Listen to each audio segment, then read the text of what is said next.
It happened again. DPS troopers stopped a wrong-way driver on Valley freeways. Troopers say that the suspect was first spotted driving westbound in the eastbound lanes of the Loop 101 near State Route 51, and then driving southbound in the northbound lanes of the 51.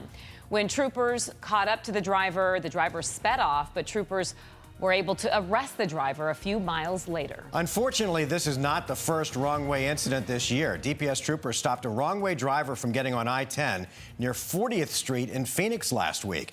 And on January 4th, a wrong-way driver was killed after crashing on the new 202 South Mountain Freeway. Now, ADOT, as we've been reporting, has been testing a wrong-way pilot program on I-17 for about 2 years. The program uses thermal cameras, flashing signs, and sensors, all in the hopes of catching wrong-way drivers before it's too late.